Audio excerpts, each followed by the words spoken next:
All right, y'all. So a lot of text here. Uh, Going to carve out intent, and then we'll jump into battery more explicitly. And the first case, which I prefaced the last video, it was Garrett versus Dailey, and this is in the Supreme Court of Washington, my home state, 1955. And this was like think about it. This was the first case that we kind of talked about intent in a way, and it was about a 5-year-old. But in this case, a 5-year-old boy, Garrett, who came into the neighbor's party or something like that, and pulled the chair from underneath the sister of the person there. Okay, I may get the facts wrong. She fell and injured. I think she broke her hip, right?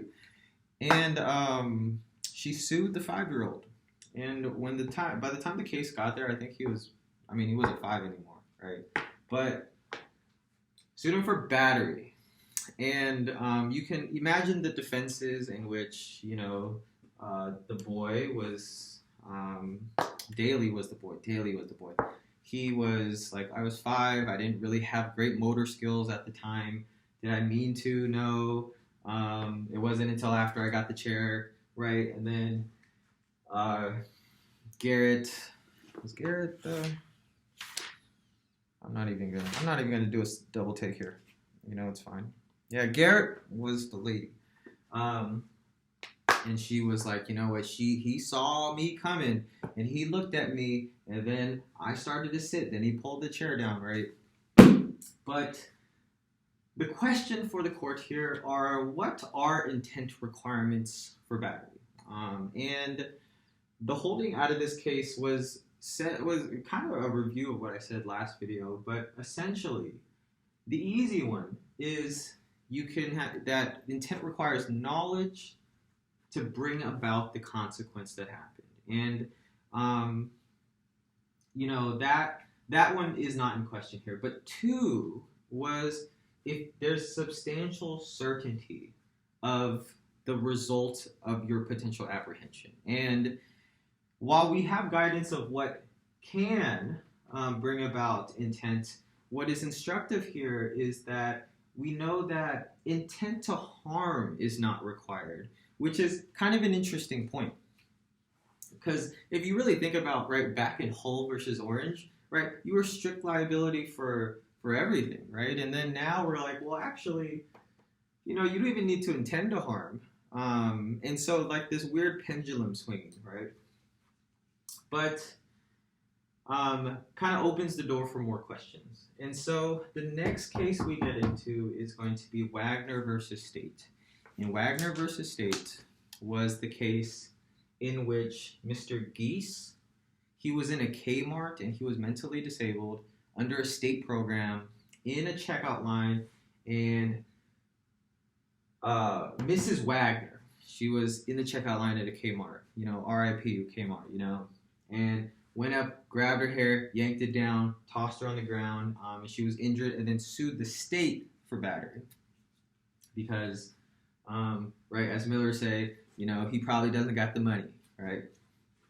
And so the question here is, right, does intent to contact meet the intent requirement? And so, right, here we were like, well, what about intent, right, knowledge of bringing about the consequences, substantial certainty? But what about,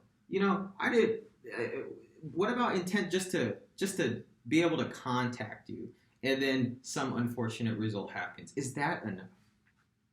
And so this is where we got introduced to the idea of dual intent.